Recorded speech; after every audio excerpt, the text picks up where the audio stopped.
This is our monthly session. We have an amazing topic this month that seems very timely and needed around radical wellness. I know Tom's going to talk about some stuff that happened over the past week and a loss we've had in our community. And I know that a lot of us are feeling it. And I'd just like to say, connect with one another as often and as possible. And this community loves one another. And so this workshop on wellness seems appropriate and timely and in recovery spaces. With that, I'm going to, before I do that, I do want to share, we have a mobilized recovery, like kind of speaking on the topic of wellness. We have a mobilized recovery group in the Phoenix partner spaces. And the reason why I bring that up is because I joined like the mobilized recovery group. I joined the meditation group. I joined some exercise groups. There's like groups for single parents that in recovery. It's got a lot of really awesome stuff in there that you can sign up for. And so I'm going to put this in the chat. Let's see here. Oh, sorry, I'm still letting people in as well. I can do it while you're talking. Oh, thank you. I appreciate it. How come I can't find the chat now? Here we go. There we go. All right. I'm just going to put this in the chat. If you could follow this link and go on the Mobilized Recovery page. It does have all of the Mobilized Recovery upcoming events in it, both Recovery Advocacy Project and Mobilized Recovery. And so it kind of helps in terms of scheduling. And if you sign up for something, like if you sign up for a Recovery Advocacy Project meeting, or if you sign up for a meditation or something like that, it sends you a little reminder and you get to kind of hang out with this community from all over the country. And so it's a pretty cool little app. And so I just wanted to make sure that everybody had that. It's just another way to stay connected and for us to be with one another while we're not hanging out either in person or in these virtual spaces. And so with that, I'm going to turn things over to Tom Jackson and Virginia Recovery Advocacy Project and some other folks that have been presenting on this topic, both at Mobilized Recovery in person and in other spaces. And so thank you all for being here. It's good to see all of your faces if you want to join us on camera. And now I'm going to try to fix the Facebook Live stuff, but that's all for me. Bye. I'll be here. Go ahead, Tom. Thanks, Aaron. Hey, everybody. Good evening from wherever you are. Greetings from Richmond, Virginia, where it's actually almost warm tonight. Almost. Almost being the key word. Unlike 15 degrees when I woke up yesterday morning, about an hour and a half from here. I'm going to try and share my screen as little as possible, but there's a few things that I did want to put up. So we're talking about bringing radical well-being to traditional spaces, advocacy spaces, and then also one of the big things we want to get across tonight is creating some new spaces. And so we're going to talk about who we are, what brought us here. Allison Webb, who I saw here, came up with the idea of introducing ourselves by means of a quote. We'll talk a little bit about what our definition of radical well-being is, some specifics about what we're going to talk about today in terms of the advocacy part. As Aaron said, more and more and more. We've even been thinking about flipping the order of our two somewhat related twins of the advocacy part and the mutual care part, because it seems like the mutual care part is just the need is just critical. And I think from what I've seen in the last couple of weeks, I think we do just one hell of an amazing job of doing it. And then an ask at the end. Let's turn this into a movement. Heather Ogden is joining us from New Jersey. Monique is here next to me across the table. And that's me. These are, going to be up there. So you know who we are when Aaron posts the slides. But we want to know who you are. So pull up chat Okay, but don't enter, don't press enter yet. And this is in honor of our recently lost friend, colleague, mentor, and all around pain in the ass, Chantel Hammond. And in honor of her, our trivia question, just to get everybody going, put in your name, put in your pronouns if you use them, where you're from, and in particular, the family traditional holiday dish you cannot stand. Okay, and don't press enter until everybody's had a chance to type it in. And as you can see, you have now entered a no green bean casserole ever zone.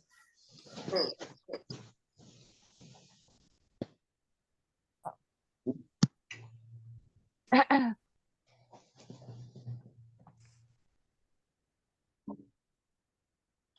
course, I can't see the chat. Too much junk on my screen. Can we see? Got a few. Okay, everybody, enter your stuff and hit enter. There we go.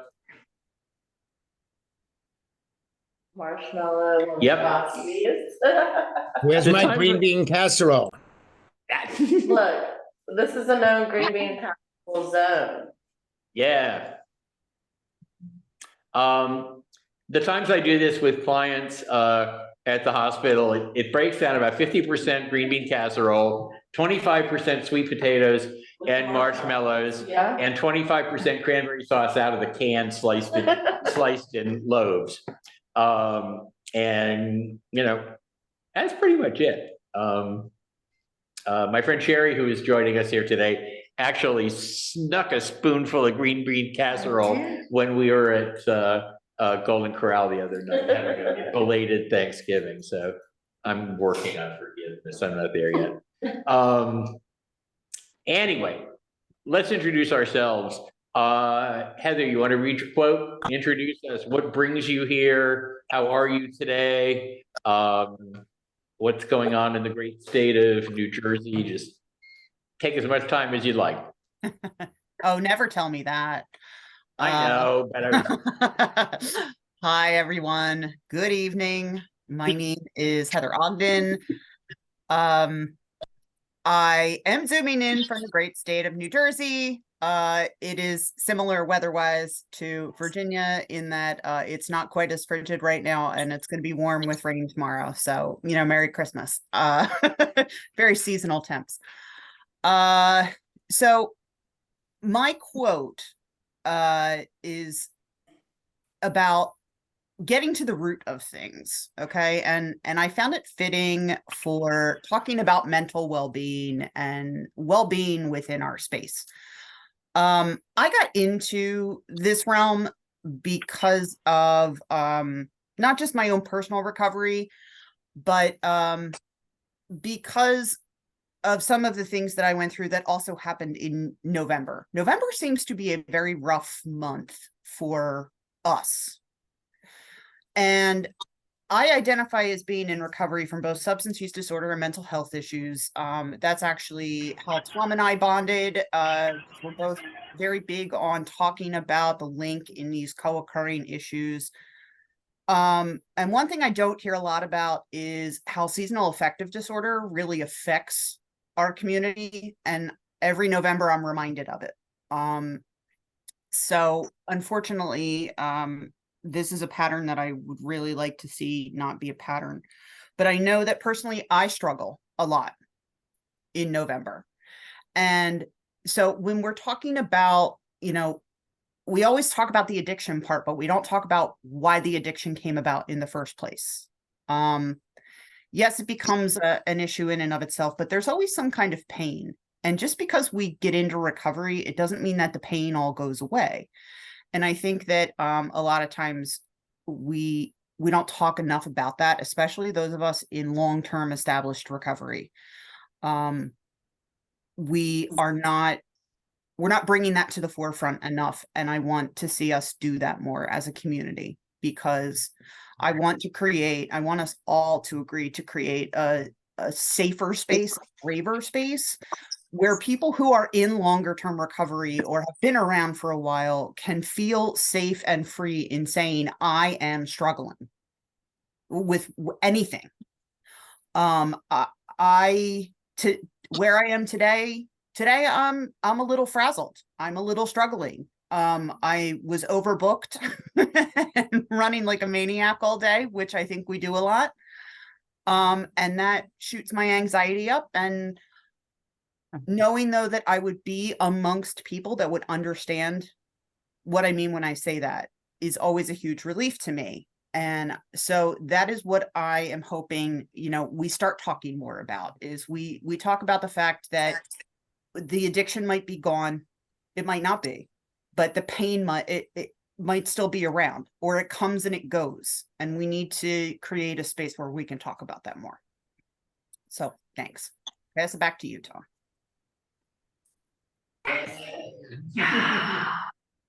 Okay, Monique, I'm going to put your quote up for just a second and then turn this off so we can actually see you.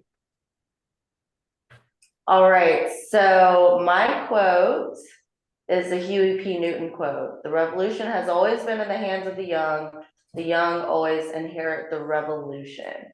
Mm-hmm. So my name is Monique. I identify as a woman in sustained recovery from mental health disorders as well as substance use disorder.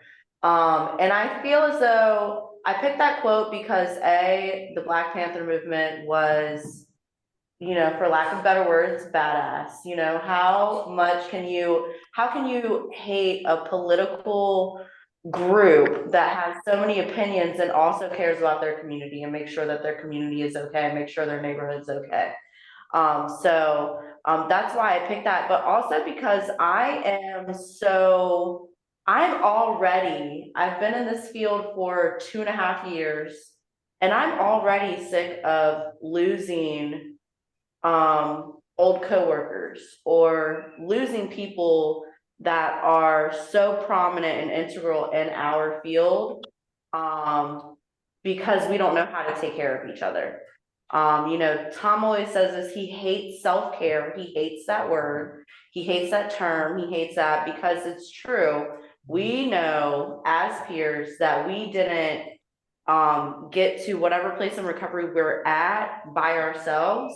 So why do we have to sustain this all by ourselves when we are, just surrounded by mistakes, being emotionally attached to people that might have a return to use, like just all this death around us, having policymakers not take us seriously because of the mistakes that we've made in our past, constantly being judged, constantly being looked at, and feeling like you have all these expectations and you're supposed to, be on this pedestal because you are a peer and you have had this lived experience, but it's almost kind of like we put you on a certain pedestal and then you forget about everything else.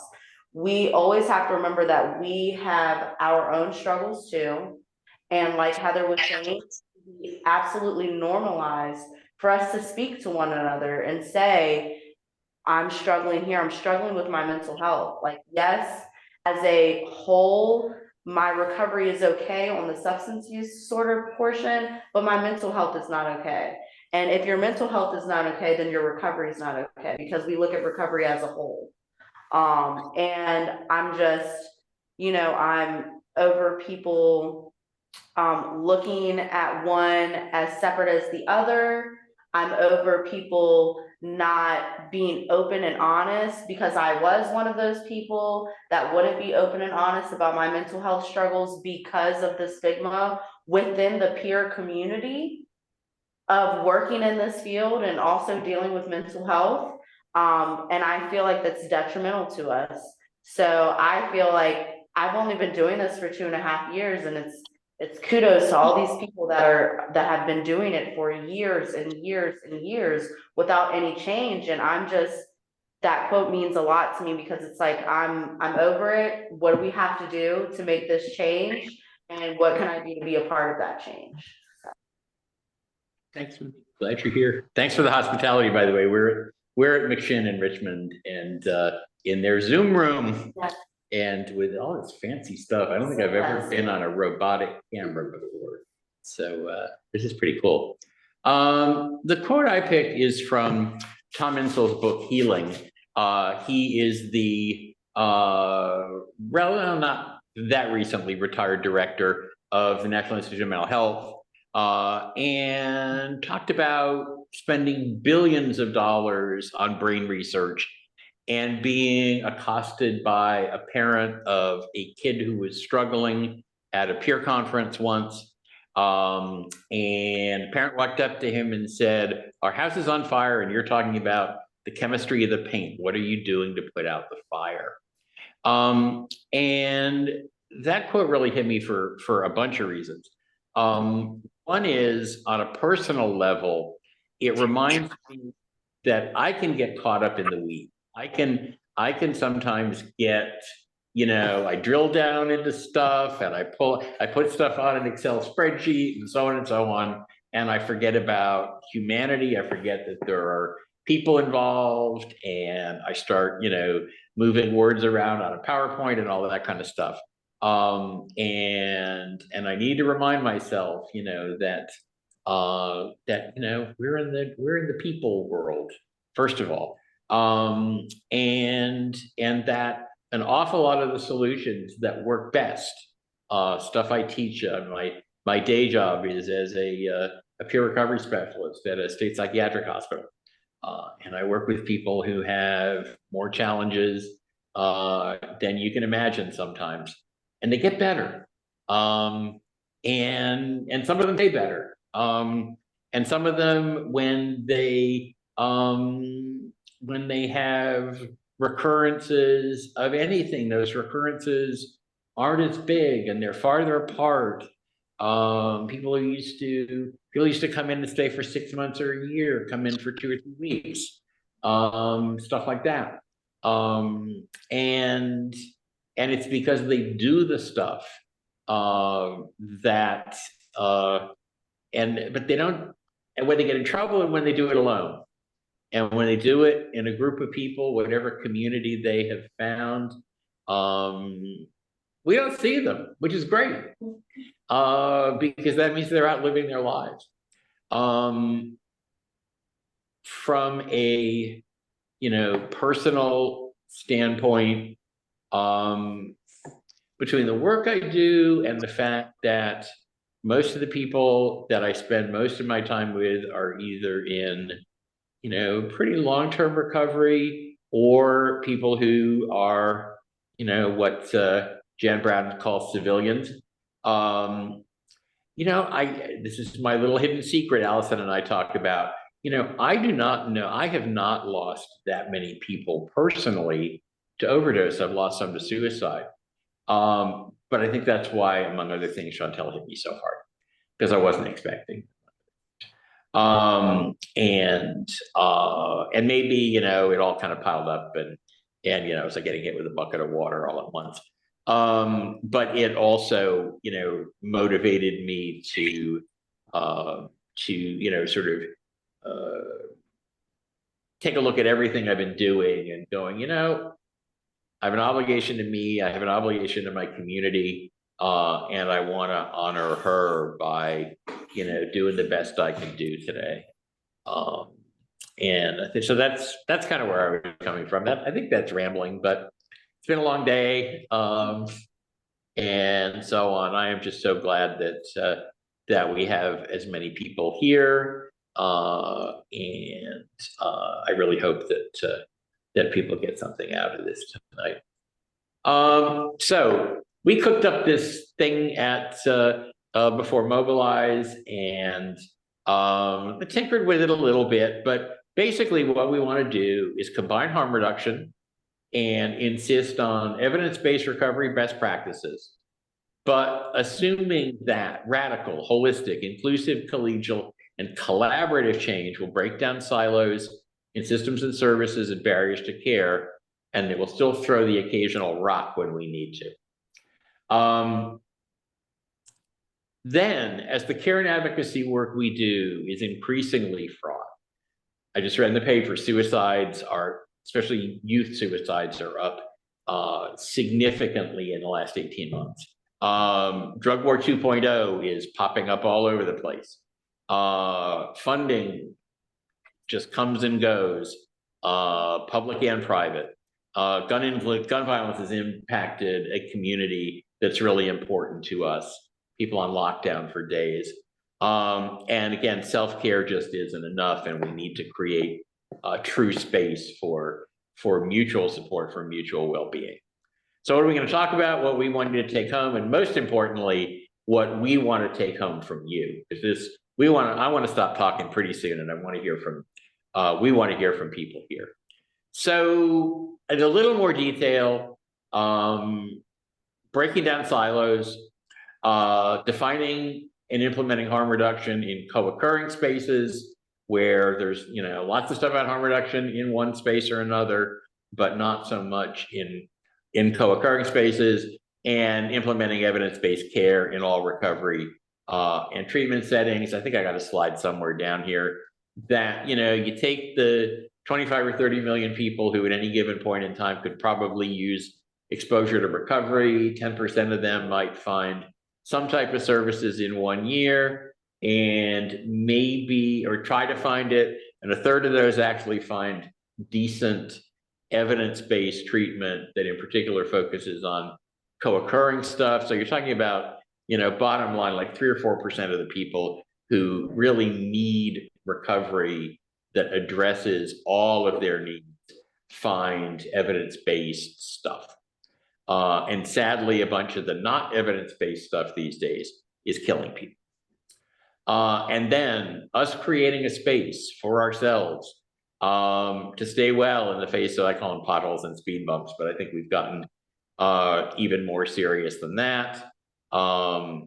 And also support for whatever you tell us about. And we want to move this forward. We really want to turn this into a true ongoing well-being space.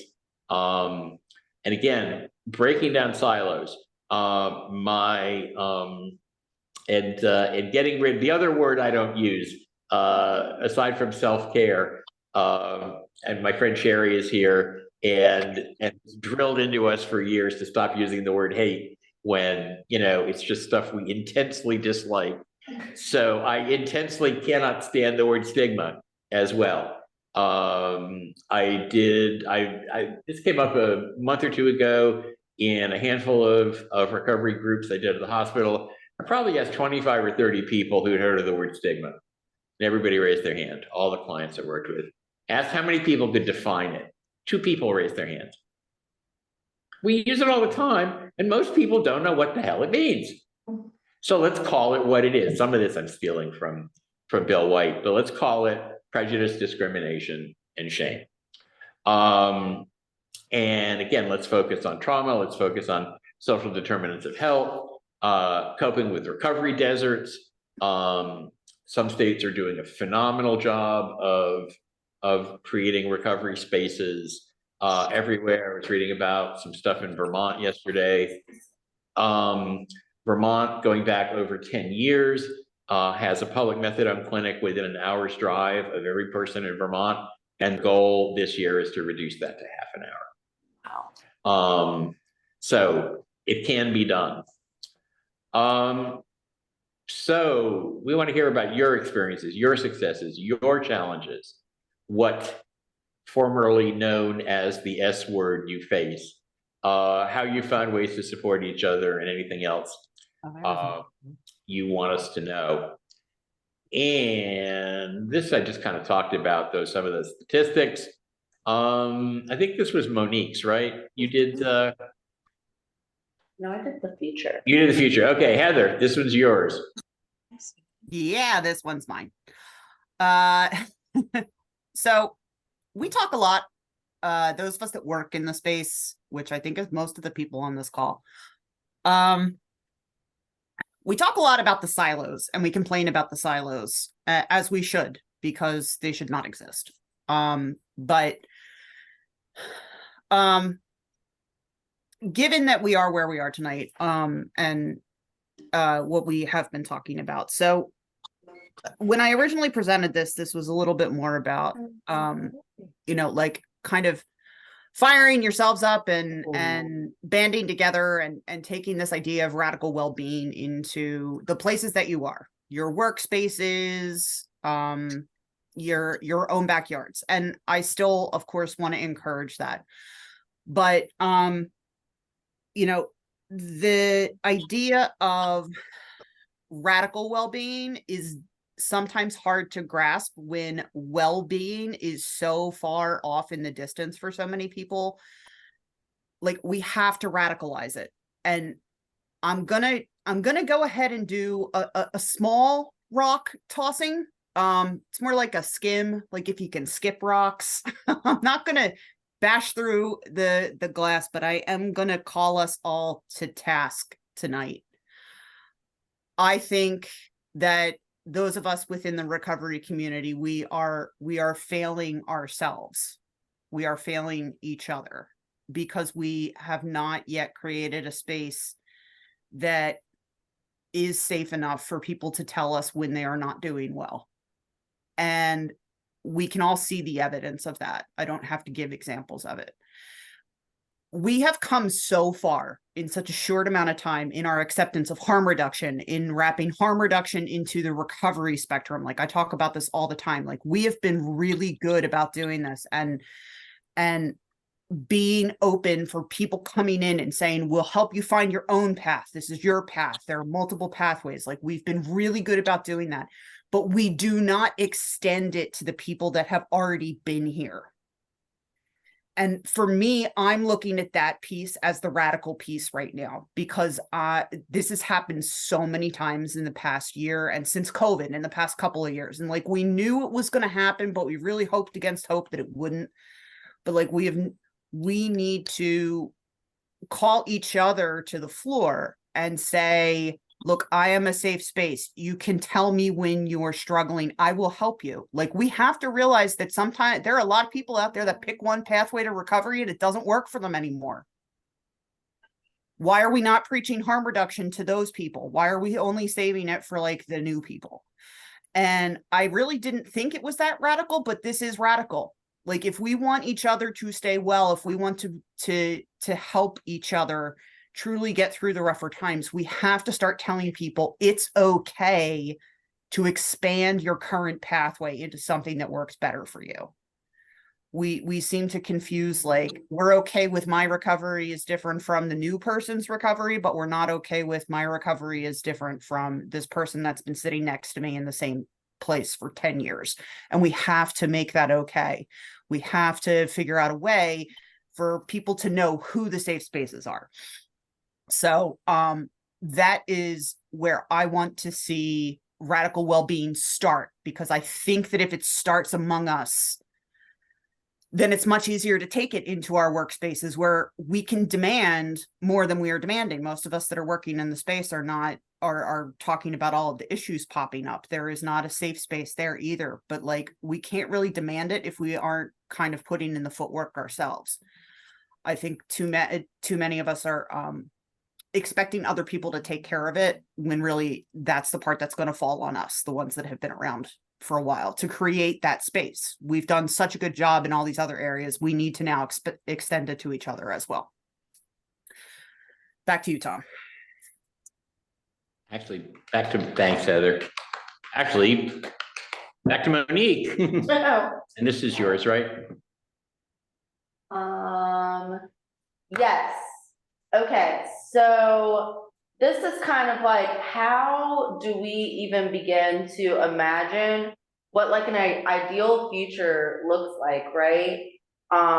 Like Heather was saying, it actually takes action from us being the peers that are working in this field, and collaboration between people that, you know, are newer to the field with people that have experience in this field. Because let's be honest, I mean, we tried to start a PRS well-being weekly meeting.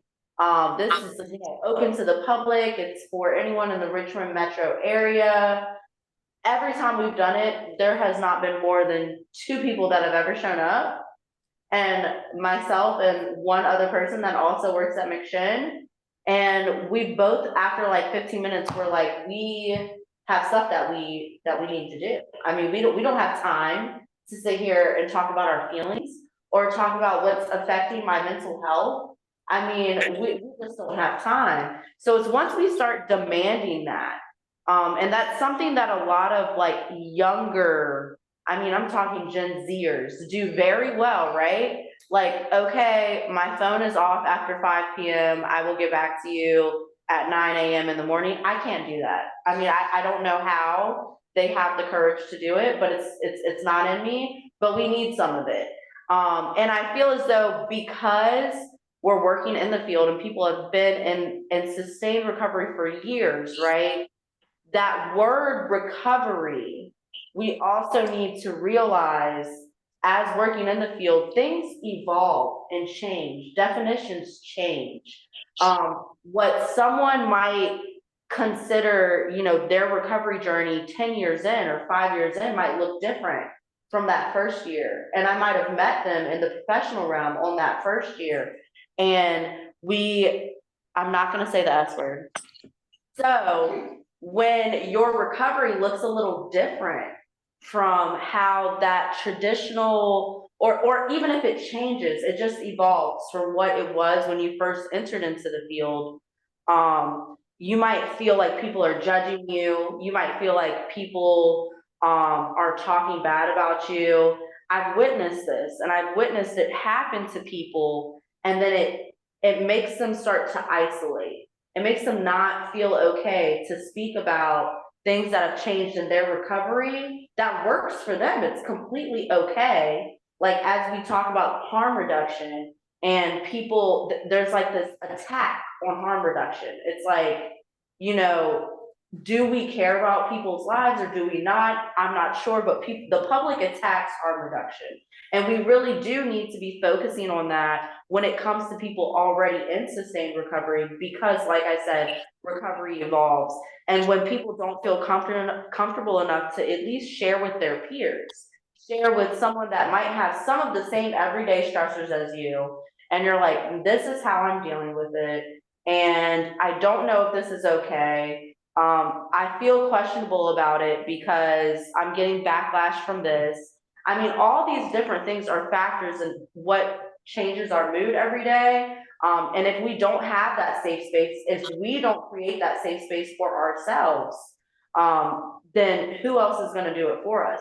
That means that we have to sit there and say, wherever you work, whether it be a clinical environment or a peer-run environment, we have to speak up for ourselves. We're so used to advocating for the people that we serve constantly. I mean, I know all of you, everyone bends over backwards to help people that, you know, are not us. So we have to be able to have that same confidence and walk in and say, look, maybe I need a mental health day. And it's not a scary thing to say. I mean, you should not feel ashamed to say, hey, I feel very overwhelmed right now, you know, and it had nothing to do with your quality of work. It had nothing to do with your capabilities of being in your position, but you should be able to say, hey, I've experienced a lot of loss, or I'm experiencing something very tough. Am I able to have a mental health day? Because we have to think about it. If we're not taking care of like our well-being, if we're not making sure that we're mentally prepared to walk in through those doors every morning when we're serving other human beings, how are we giving them the best services? We're not even showing up as our best selves.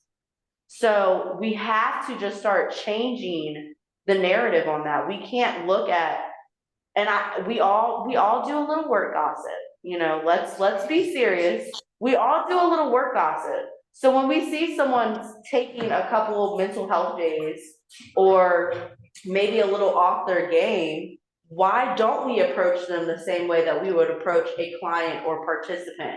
Why wouldn't we say, hey, are you okay? Instead of saying, oh gosh, I'm kind of worried about them. Like, I don't know, like maybe the holidays are bad. We all do these weird gossipy things, and it's doing nothing but we're creating they're not as intense as silos, but we're creating barriers within our own organizations, within our own personal, professional relationships. So if we can just try to stop with the, high school-ish things, because that's kind of what it is. It's kind of what it is. Maybe we can then take some steps to improve and create safer spaces for us to all speak about that stuff professionally. Thank you so much. Thanks, Monique. Heather, you've got your hand up. Other Heather, jump in.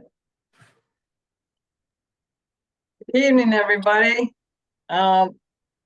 This is inspired by the Heather, a new Heather colleague from Heather Ogden from New Jersey, with seasonal affective challenges. There's the guy who created the term SAD, seasonal affective disorder, did an awesome podcast recently, and he is a peer, Dr. Rosenthal, and it's like hearing clinical mastery is an opportunity on this People's Pharmacy podcast. So if you're willing to give it a go, it's totally worth the time. It was totally worth my time. And I have the privilege of being the executive director of a small agency, and thanks to COVID, I said, oh my goodness, how are we going to serve people if we're not well and if we're not connected as a staff? And so Zoom became the platform, and Pat Deegan Associates Personal Medicine Coaching became the modality. And twice a week, I'm willing to pay my staff to suit up and show up and give peer support and receive peer support around doing personal medicine wellness support groups. And why am I still doing it after having hosted more than 300 of these groups? Because it's good for me, man. I need it. And it keeps and we opened it to the public, and the stuff that I've noticed, like one person who's attended, she became a personal medicine coach, and another person who's attended, she's a mother, and her whole family's healthier today after she's attended almost 200 groups. So I'm just and like what it gave us was a radical culture of wellness and an expectation that there was a place for people to work their personal medicine. In other words, activate themselves in self-care. And I just think the dividends have been like off the charts. So if anybody wants to hear any more about this, I'll put my email in the chat. And I know I'll have to leave early, but I'm really grateful to be in all y'all's company and to have changed the culture in my organization so that we are about wellness, and we talk about, Pat Deegan Associates stuff. One thing that I feel great about was I brought a gentleman named Bernick Sprouse into becoming a personal medicine coach and trainer. And he brought 2 people from Southwest in. And then we trained 25 people from Southwest, CSB employees, in personal medicine coaching. And it's the kind of thing where the research shows that once one activates oneself in self-care, in activating self-care through personal medicine coaching, it lasts for the rest of your life. And it's also very congruent with, all the people who are doing recovery, resiliency, and wellness planning. So anyway, it's totally a dual recovery approach with an emphasis on, Pat Deegan's expertise in mental health and our own expertise in schizophrenia recovery. With that, I pass. Thanks, Heather. I'll get to Casey in just a sec. So we were in the same class, right? If I remember correctly. And I did a personal medicine group yesterday. And I love it. And I've seen it work with people who are challenged by some of the most difficult mental health challenges, people who no matter how many meds you pile onto them, still hear voices and still see things and have distressing thoughts. And I've seen personal medicine really, really help those people. Casey, please jump in.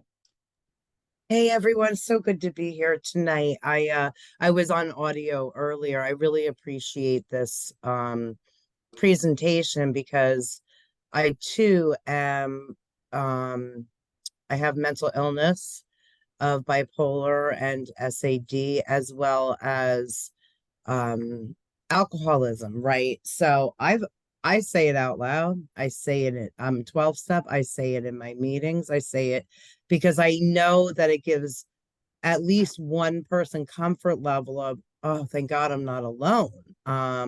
I've also been blessed in my 12 step community with support, and those ahead of me are the ones that say, if you need outside help, please get it. We're not doctors. And that's been my experience. How blessed am I? But I'll be honest with you guys, I've worked for 4 different agencies as a peer. 2 of them were really good with, I'm not right, I have to take some time off, no questions asked. So that's 50%, right? That's not enough. That is not enough. I am at the point where I am so burned out on peer work due to the level, what's expected of it. I've been doing it for 7 years before the CPRS was even in the state, and I can't do it anymore. I cannot do it. After a year at clinical level document, I spent 75% of my time doing documentation. How am I helping people? I'm not. So I'm doing a lot of family advocacy now, but I think the field is a shit show, excuse my language, and I'm glad to hear people like Heather, as always, still advocating for things to turn a different way. And seems there was a mass hiring with not enough training, and I love that you pay your staff to go and learn and get new techniques to be well. So that's really huge. Maybe I'll come work for you. Thanks, guys. This is great. Thanks. Thanks, Thanks, Casey. Em. Good to Thanks. see you. Tom, there is a really good question in the Yeah. chat. You want to answer it? I do, as a matter of fact. So Casey, thank you for posting this. If you can't see the chat, Casey's question is, what does it mean to encourage harm reduction to those in long-term recovery? So first, Casey, to the first half of your question, I don't believe in wrong places. You're definitely in the right place because we needed somebody to ask this question. So thank you for doing that. So first, we have to talk about our understanding of harm reduction, all right? And I'm not going to do my whole hour-long presentation on it. I'm just going to say that a lot of us know about the pieces of harm reduction. Like, we're all familiar with like the methods, like we've heard about needle exchanges and safe injection sites, and we've heard about those things. Yes, those are parts of harm reduction. But more than that, harm reduction is a philosophy, and it's an approach to how we do things. Now, those of us that identify as long-term, like abstinence-based or traditional, like 12-step recovery, it was the only game in town when I came around. And I know that there's a lot of people on this call who were 12-step based, are 12-step based. So nothing I say should be construed as anti-12-step. Like, it saved my life, and it gave me a whole way to live my life that works really well. But I also knew from the beginning that because I had these other issues, these mental health issues that I've known about forever, way before there was ever an addiction, that sometimes what people were telling me with the best of intentions was not what was going to work for me. It was actively going to harm me if I listened to what they were telling me. So for me, I had to practice what I would, come to term as part of harm reduction, knowing that my wellness depended on something that other people didn't necessarily agree with. Harm reduction at its very root is just, doing things that are either going to completely lessen the harms or actively avoid death. So harm reduction in substance use is anything that is going to help a person live and help them live better by their own definition, not by mine. So when we talk to other people in recovery, it's not necessarily terming it harm reduction, because a lot of people don't understand what that means. And a lot of people will say, well, I can't talk about harm reduction to people in abstinence-based recovery. They'll think I'm telling them they can go use, or that I think they can't stay in recovery. That's not what we're saying. But what I am saying is that we absolutely have to let people in long-term, especially abstinence-based recovery, we have to let them know some of these methods and some of these approaches, because they're the ones that we're losing. Like, I came into recovery over 13 years ago, and what is out there right now does not resemble anything that I had an issue with. So if you have been around for a long time, or even if it's been a year that you've been around, what is in the drugs right now is not what you were using. And we haven't created a space where people can say, I'm thinking of using again, without us like using the same kind of vernacular that we use in 12-step rooms, like the same kind of wording and stuff. It's not enough anymore. Like, I come from a school of like, take the cotton out of here and put it there, and like, here's $5, call us when you're done. Like, a lot of us came out of that culture, but it doesn't work anymore. Like, it's not safe to be giving that as advice for everyone. We should be telling people, like, these are things that you should have. Like, everybody in the whole entire world should be carrying Narcan. That is a harm reduction method. Anybody that is struggling, we should be recommending, like, if this is not working for you, maybe you should talk to a doctor and look into medications, even if they have been in long-term abstinence-based recovery for a very long time. We should be recommending these things, because people on medication are over 70% less likely to overdose and die. So I would rather people be taking medication and living and working through the harder times. And we're not, like, people don't have the opportunities that we did when I came in 13 years ago, when you could like do stuff and come back. But we haven't yet created a culture where people feel safe to do that, because they're still getting the same responses. They're still getting, I'll pray for you, or you should pray more, or do your 4-step, or the things that we're used to hearing. So a harm reduction approach in long-term recovery, like, harm reduction basically is like, what is best for that person? It's all the things we're taught as peers. We're meeting them where they are. We're helping them get to where they want to be on their terms. So we need to talk more about that in the abstinence-based and 12-step world, because they're the people that we're losing. Thanks, Heather. I want to get to Melanie and Stephanie in just a second. I just had one quick comment. Hitting bottom these days is death. Okay? Hitting bottom these days is death. And that's different than it was 3 years ago, 5 years ago, 10 years ago, and certainly way different than it was when I started my recovery 32 years ago. And also just, a little statistic, about roughly 11% of the people who walk into a 12-step program achieve a year of sobriety continuously from the day they walk in. That's great. I was one of those people. I was really lucky. A lot of us were. But what about the 89%? And I know from what I see, I did a lot of recovery groups in Richmond a few years ago. A lot of those people when those people didn't come back, they died. And that didn't happen 5 years ago, and it didn't happen 10 years ago. So that's my struggle, I think. Melody, you're first, and then Stephanie.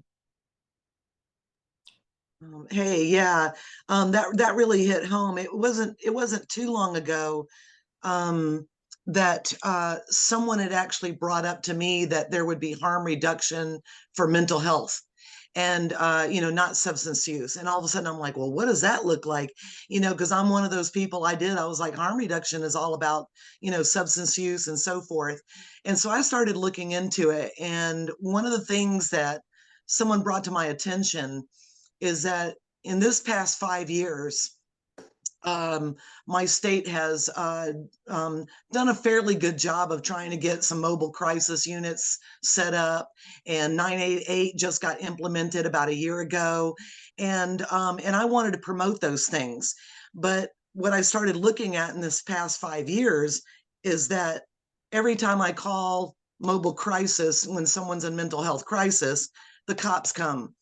And I noticed that when I told people, I said, well, the rules are, the rules are that if you are at risk of harming yourself or others, I have to call, and then all of a sudden, here's this person, one of my clients, who said, I think about suicide every single day and I'm still alive. So just because I say I want to kill myself, it doesn't mean I'm going to do it right here in front of you and I'm going to do it in the next hour. But it's something I always think about. And I started thinking about that harm reduction component in mental health. Right now, currently in my state, we have more than 800 people sitting in jail because someone called mobile crisis. And that's exactly what our state does. The cops pick them up, they hog tie them, throw them in the back seat, put them in the jail, waiting for a quote unquote bed. And I'm like, on your worst day of your life, the last thing you want to do is spend it in jail where guards are making fun of you, mocking you, and you're still not getting any mental health help. And so I've made a concerted commitment that that's going to be my harm reduction for mental health, is that I am not going to call mobile crisis, and I'm not going to dial 988. I'm just not going to do it, because that is harm reduction. My state, it's more dangerous to do those things. And so I was like, well, if I'm not going to do that, what can I do? you know? And so what I did was I started talking to a team of peer supporters in my area, and I'm like, look, man, if I call you, I've got a person in crisis, would you be willing to come out and help me sit with that person, help me, just be with that person and support that person and whatever they're going through, until they tell me exactly it is they need right now to help themselves get through this. And I think really listening to what somebody wants, instead of going, oh, this is what you need, the rules say, well, you have to have this. Well, that's not what I need. There are pathways to recovery, and there's also pathways out of crisis. And Aaron knows me, and I've said this many times, but for 12 years now, I've been locked up so many times that now if somebody were to call the cops on me, I know paths through the woods, and I know exactly what trees in the woods that I can live in for days, and make sure that they do not catch me. So why wouldn't I extend that to the people that I serve as well? And and they can tell me what they want. So harm reduction, this radical idea, that's my radical idea right now, is that I'm going to meet people right where they are, and I am not going to go through the traditional methods anymore unless they ask for it. Thanks so much, Melody. I just have one quick comment before I get to Stephanie, because again, I work in a state psychiatric hospital and work with numerous people, including several occupational therapists, including my supervisor, who remind me all the time about what harm reduction for mental health challenges is. And particularly, we work with a population of people who self-injure a lot in all different kinds of ways. And there are lots of ways that you can work with people to lessen the risk that they face when traditionally they have engaged in self-injury that has a real danger to it. And there are other soothing things that you can teach people and stuff like that. And, I think that's, in a lot of cases, that's pretty new too. So thanks. Stephanie. Hi, everybody. As I was listening, I'm not quite sure. I hope I don't ramble, but as I was listening, can you guys hear me? Yeah. Heather, thank you. You know, I love Heather. Heather is just I won't say the bomb. She's the diggity awesome. That's what I'll call her. But real quick, I am like, as a planner, and I sit here and I listen to a lot of this, and as someone just said earlier about, let's not even talk about stigma. Let's like not even mention that word. And that word sometimes get to me too, because it's like we always get stronghold of some of these words, and then all of a sudden it loses meaning, it loses context, it loses everything. Let's talk about the discrimination. Let's talk about the prejudices. Let's talk about our history. And our history is here, because when we think about even in the past is, some of us, I'm a woman in long-term recovery. I'm 30 years and I did not stay in this by myself. My whole family had to participate and understand that my mother, my sister, my daughter is sick. And sometimes we have taken these, I think they're well words, and we have been traumatized to use them in a negative way. So therefore our system has been set up through policy, practices, and procedures to be discriminative and also to be prejudiced. And we develop these models of eliteness that all of a sudden we have these people, or a grouping of people, thinking they're better than, and all of a sudden they want this power over a certain group of people. And then, and it's in every system that we have developed, especially here in America. So when I think about like all of the systems that we have in place, even from a planner, like now we're talking about crime through prevention, through environmental designs, that's associated with the social determinants of health. And then I think about, well, wait a minute, most of our areas that are impacted by this have been legally zoned to be this way. So how are we dealing with these policies, practices, and procedures that we can have great conversation about this? But again, going back to what Heather, you spoke of, I'm really thinking about how do we really come together as a unit? Because, and I'm going to be a little vulgar, guys, so forgive me. We can get high together, but when most of us have to, when we're walking in our whatever recovery or how recovery, we go back to our existing environment. And what does that environment look like? How's it resourced? Because a Black woman in America, it ain't working for our community. When we're talking about the resources that are coming today, we haven't even captured the suicide rates, the trauma impacted by environmental, all sorts of things, especially in certain communities when we're talking about the tribal communities. So we're talking about a system here that when we think about it, in the 50s, when NA was pulled together, in the 40s when AA was together, it was Jim Crow. It was Jim Crow. And do how many of us understand that through that we have been conditioned to be who we are? Therefore, we're still living in a certain form of trauma. Black people think white people are still better, not knowing that we have humans who are going through certain social impediments that we can't even get past that in order to learn how to create these safe spaces and these brave spaces. I walk in a room sometimes where I'm the only Black woman in there, and I'm afraid to say anything because I may feel like they're not going to listen to me. I'm not even considered. And as a woman in long-term recovery, that impacts even greater. Or I'm not speaking as a Black woman should. And I had to throw that out there because all of that plays a role in how we're thinking about creating these safe spaces and who is a part of these safe spaces and how we continue to develop those roadmaps to that, connecting all the many systems that we all have been subject to. I don't know if that's a question or I just thought, sitting here thinking about it, and it's just like, we are living in time now, and I thank you guys for allowing this, that today's substance is nothing compared to what I did 30 years ago. And how do we deal with the many young people who are subject because now their world is greater than our world because of the internet, social media, the legalization of certain substances that they don't have a thorough thought from, because how is that being educated and institutionalized so it can become a norm?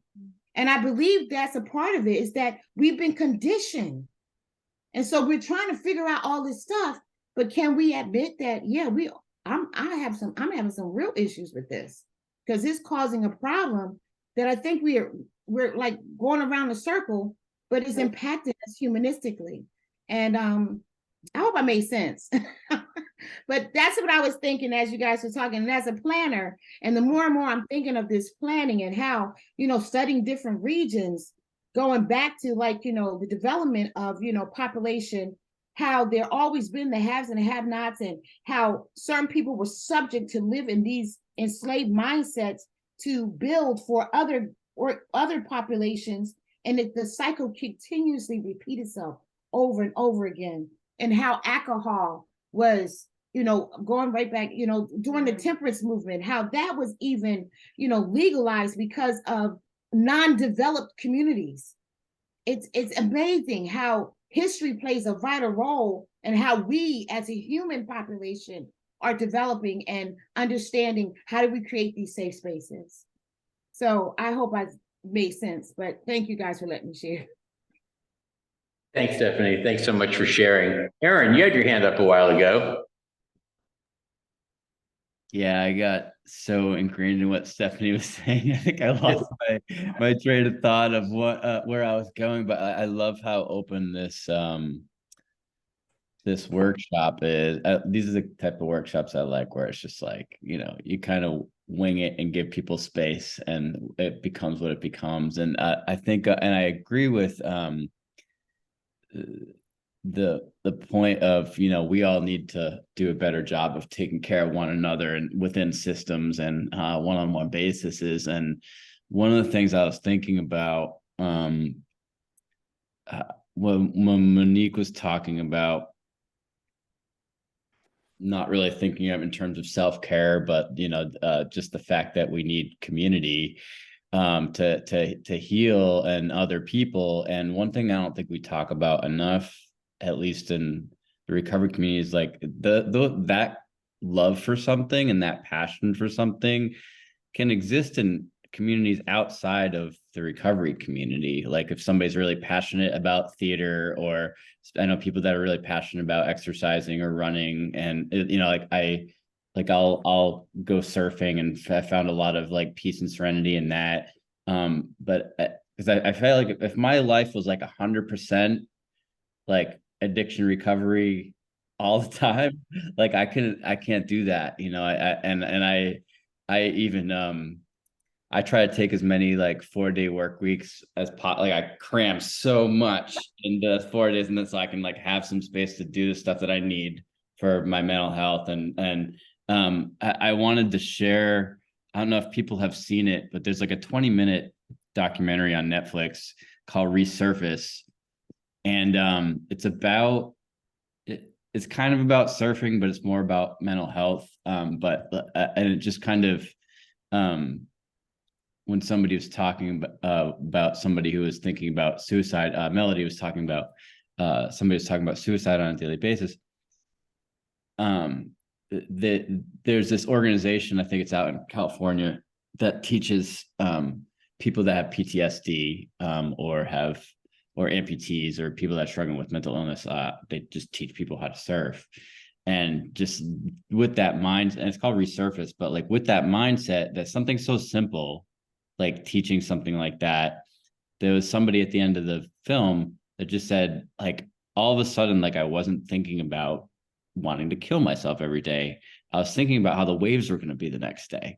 And it was so like that sort of statement was so simple that like we really, all of us in here, when you're struggling, like there is stuff outside of like, yes, we have a recovery community that we can rely on. We have people that we can talk to, especially when Heather was talking about November being real tough. I've lost 2 people that I love in the past week, and it's been brutal. And So yes, I have a recovery community that I can talk to folks one-on-one. But there is stuff that, and I'm not going to use the word self-care because I understand why. I understand Monique's point of like why that it's like, there it is stuff for yourself, but there are other communities out there that can heal. And like this week I've done like a ton of like energy work with like metaphysical people, and like that's healing to me. So it's like I think that part of this radical well-being is like something is like the support is not always here in this with among us in the community in this community. There's some amazing supports here, but find some stuff there's stuff out there that you love that can heal you. And can be a part of your recovery. You don't have to call it your recovery. It could be a part of your healing. And so I just that's what I was thinking about until I started thinking about 100 things that when Stephanie was talking, but that's where I was at. I think, Aaron, that reminds me that when I got told almost right away, was just don't drink and get a life, was what I got told. And that was a long time ago. And so, I mean, even then it was like, okay, this is what AA and group therapy, which is all there was, is for, and that's there, but then there's life. Okay. And go live life, go find things to do. And I do groups based on that. And I've trained, one of my students does great groups on that now of, he calls it just find a hobby. But something like that, find your passion. And, we kind of break it down into 3 parts. What's something that you gave up before you found recovery? Because an awful lot of us stopped doing stuff we loved because drugs, crisis, mental health challenges took over. So what can we restart? What's some new stuff we can start that's pretty simple, cheap, and easy? And then what's a dream? What's a long-term something I'm going to work on for a year or 2 that might take some money, take some training, and stuff like that. But right from early recovery to start, getting a life. That's what recovery is about. It's about getting a life. It's not about staying sober. I mean, you can use Johan Hari's quote about its connection, but what are you connecting to? I think it's also important to point out that doesn't end. Like those of us that like Tom's been doing it for 30 something, Stephanie's been doing it for 30 something, Aaron and I have been in teens, like this purpose question and this like getting a life and getting a hobby and all of that kind of stuff. Like you don't do it once and it's done. Like it keeps changing. Like nobody told me that. If they did, I wasn't listening. Like it's cycles. It's like constant cycles. And like, my life just came full cycle. Like I used to work in theater. I worked in the arts. I was painting scenery for the first time in like 14 years this past week. Pictures to come on social media later. Just because it was one of those things where it was like, okay, I can circle back around to this now.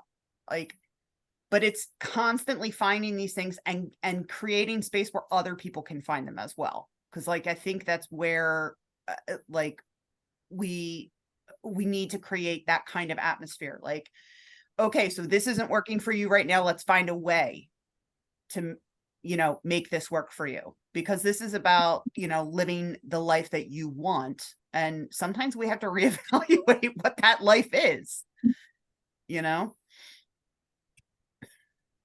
I agree with Heather. I mean, like we were all talking about before, like we need to extend grace to ourselves and our fellow peers.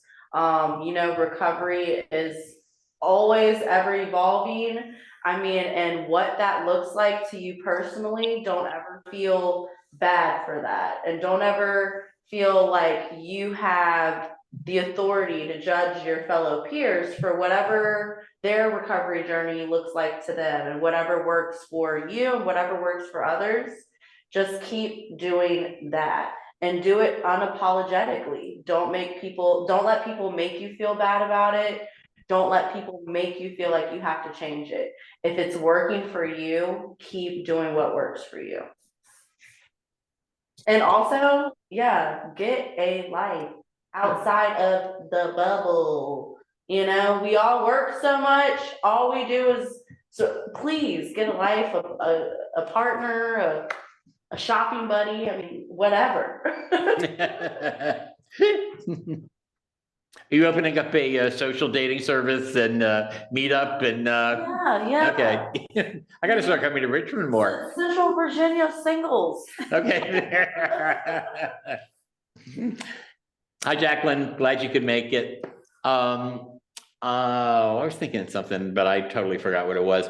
A couple of people have said, and so on. How do you keep in touch? Well, I put a QR code and a link to a Google poll. You can give us as much or as little information as you want, but please tell us who you are, and that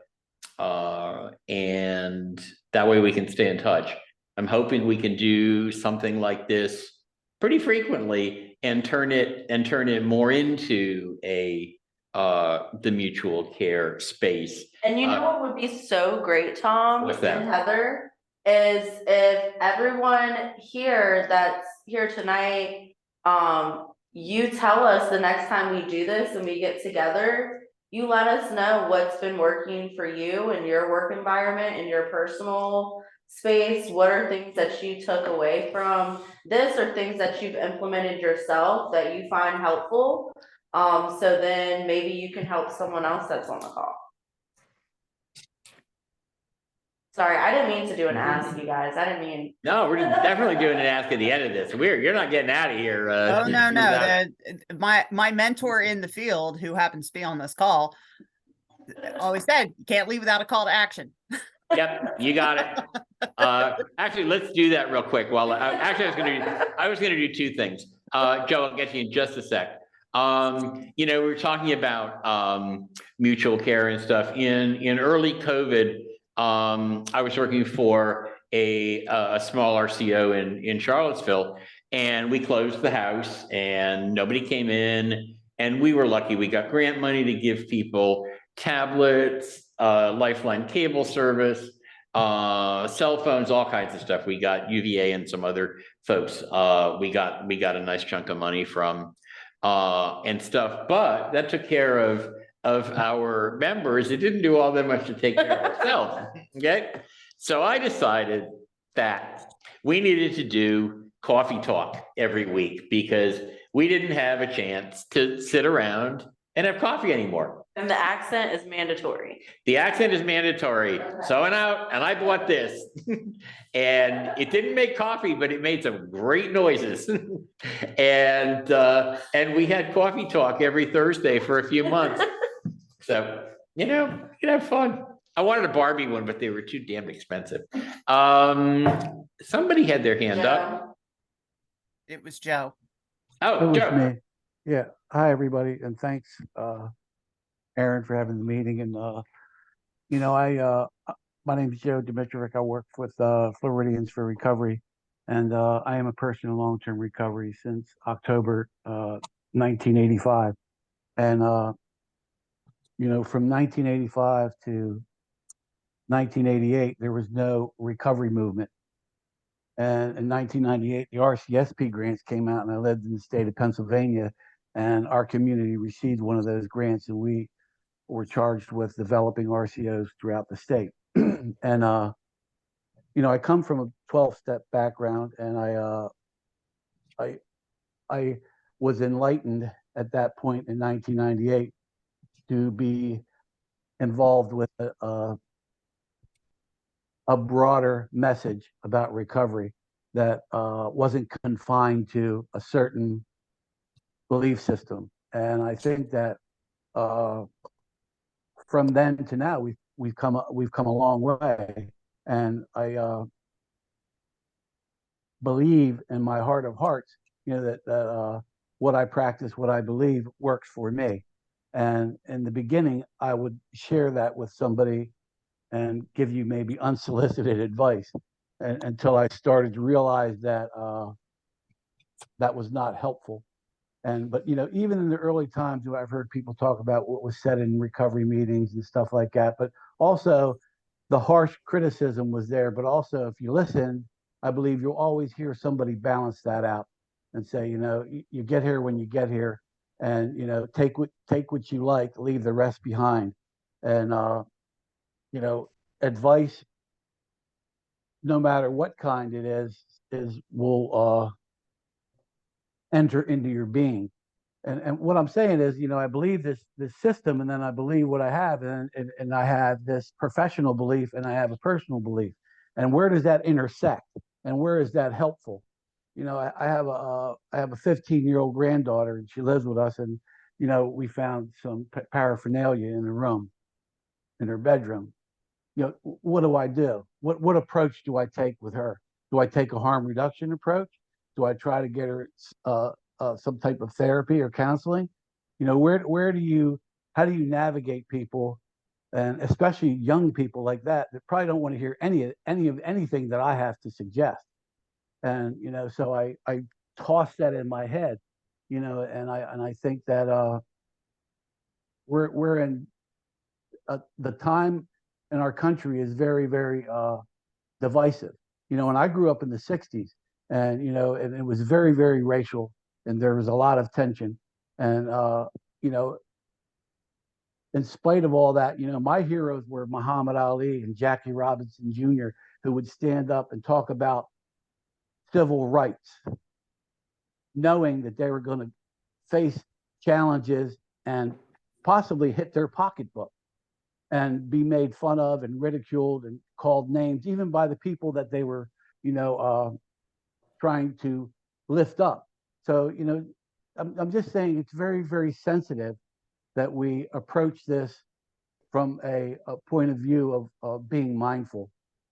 Those old time spiritual values of being honest, open, willing, they're transcendent. They go across time. And, if you really practice them and you incorporate them into the fabric of what you do, and I also saw one of the comments, and I'll shut up after this, about, we're being forced to do reporting and clinical and all this stuff. And we hear recommendations that, we're peer support specialists. We do non-clinical support. And then we're asked to do this work that doesn't fit where we belong. So they're still trying to pigeonhole us into a system that we don't belong in. And then when you say something and advocate differently from that, the people that fund you, they'll pull your funding. They don't like what you're saying. They're going to say, well, that's great. Stand up for your message. But, when the grant comes out, you're not going to be considered. So there's a lot of factors that go into what we say and how we say it and where we share our belief systems. So I think this is a great space to do that. And I think we need to say that stuff, because when we say nothing, we live in silence. And when you live in silence, nothing happens. Then you sound like a gong or a cymbal that makes no sense. So more communication is better. And I just wanted to thank the Recovery Advocacy Project for the platform. Thanks, Joe. Thanks so much for sharing that. Again, it's keeping in touch and keeping going is really, really easy. I put there's a QR code. I'll show the slide at the end. Aaron will post the recording and the slides. It's bit.ly/ all caps MWI 2024. Mental Wellbeing Initiative, MWI 2024. That's it. Yeah, we've got 7 minutes left. How do we wrap this up? So obviously our primary ask is for you to Throw some stones. Throw some stones. But even before you throw some stones, here's the link, okay? And it's in the text, and it's in the chat, and it's on the screen. And hoist your phone up and scan the code. I tested everything a little while ago, and it works. The survey is somewhat long. You can skip through almost everything. If you want to let us know some stuff you're specifically interested in helping with and doing and so on, that's wonderful. But if you just want to give us your bare bones contact information, that's fine too. And let me ask this. When should we do this again? Because I'm happy to do this pretty often. Are we thinking like monthly, bi-monthly?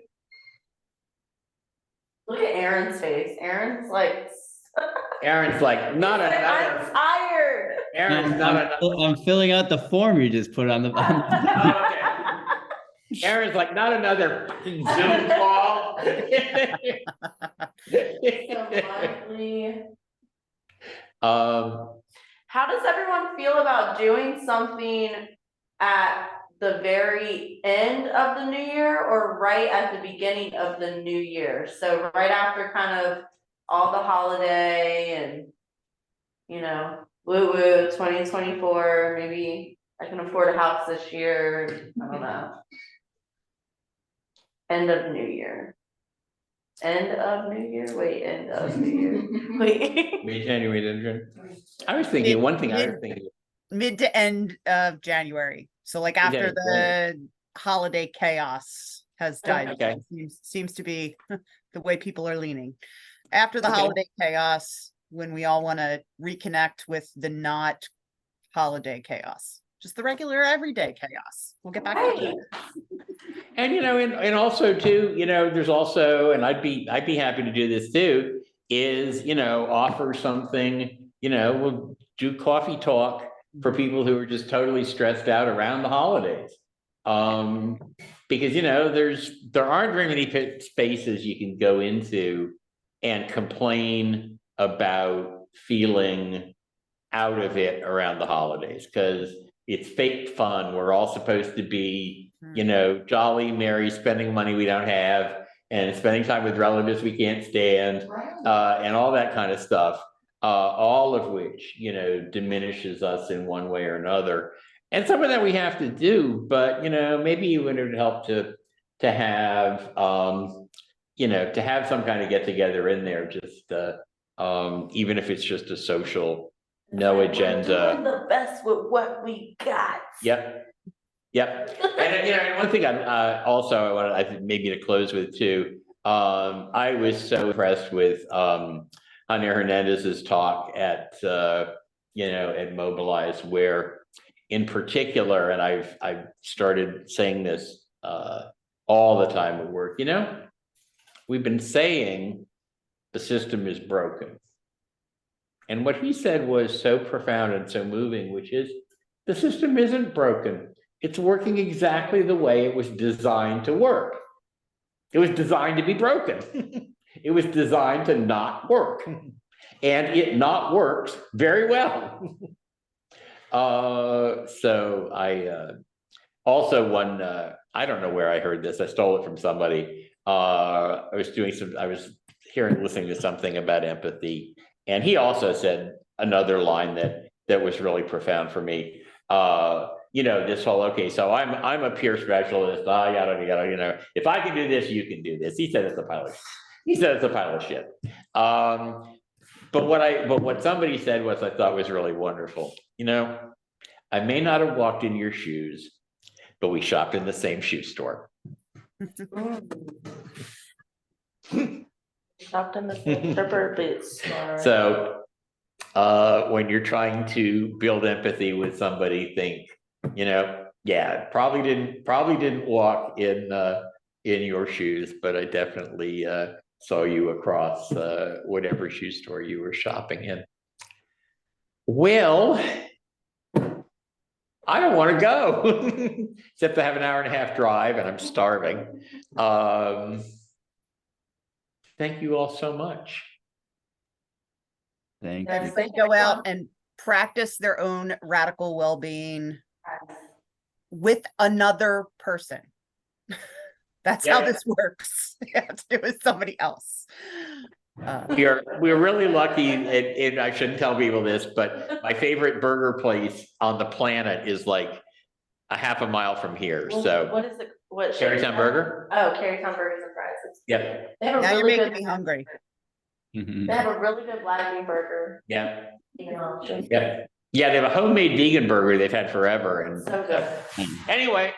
So we know what Tom's doing next. I hope Yeah, everybody Monique else and has a Sherry, lovely that- evening. And everybody. All right, Thank guys, you. go run. Aaron, thank you for doing all the arranging of this. And hold your, hold everybody in your hearts and so on. When you think of Chantel, say a prayer to the universe. And we'll see you soon. Yes. Happy holidays, everybody. Happy holidays. Good to see you. Uh, Thank you.